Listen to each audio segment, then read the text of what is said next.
Hello, and welcome to the Mohit Show. In this video I will be covering stories from r/detrans, a well-moderated subreddit for people questioning, desisting, or detransitioning.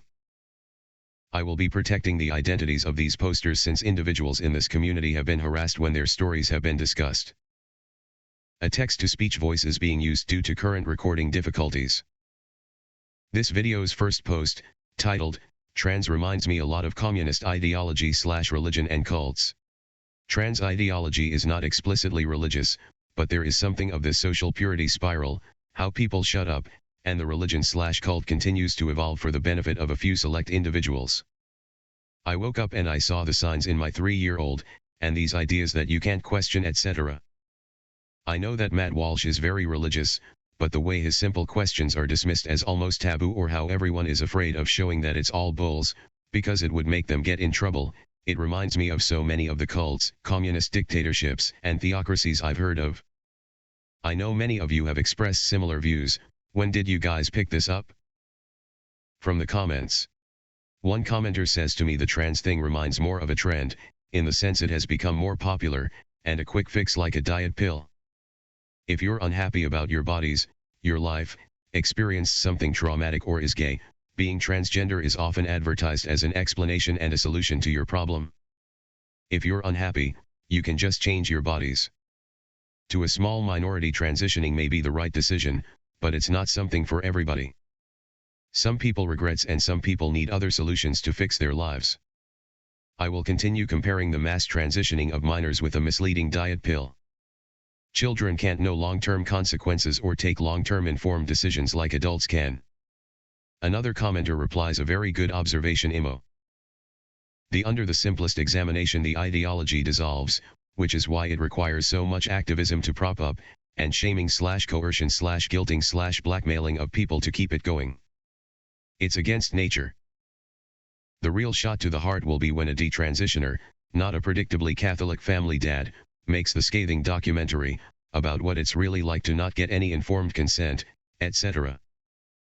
There is an instant classic, groundbreaking documentary waiting to be made. Another commenter says, my biggest clue in was when psychiatrists and doctors who worked with these kids day in and day out started to raise concerns about how we treat trans folks in schools and at doctors' offices. They were publicly labeled transphobic, thereby cut out of the conversation, and often losing their jobs. Another commenter replies, every trans girl I have ever met has been a staunch communist, lol. Oh, in response, another commenter replies, it's not a coincidence. Oh, another commenter replies, they're not really communist, they haven't read the theory and they're deeply consumerists.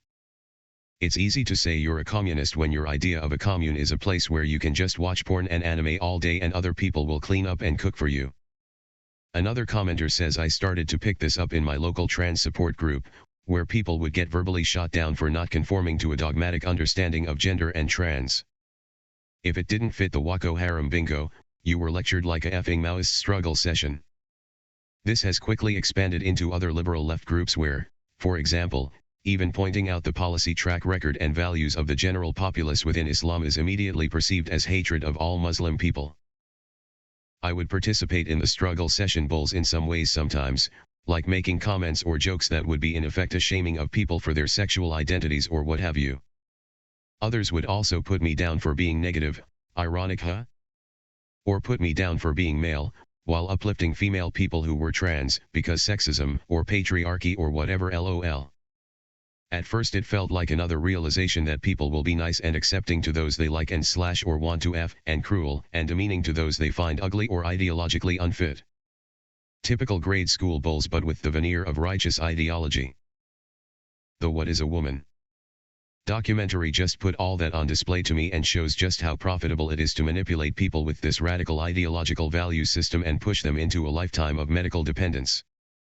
At the same time, also puts on display just how deluded people are about it, acting like never even watching makes them ideologically pure and righteous.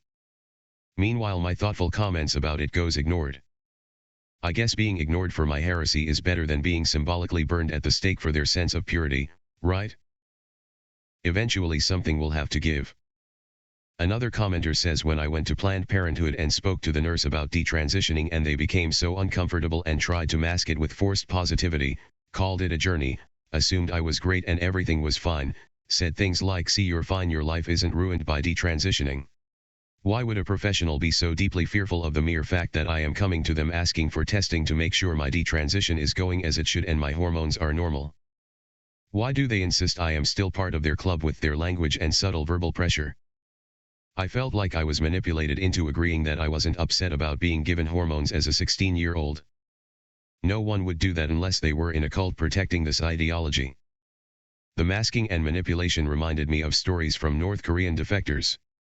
That's how I figured it out. There are definitely leaders making money off this s.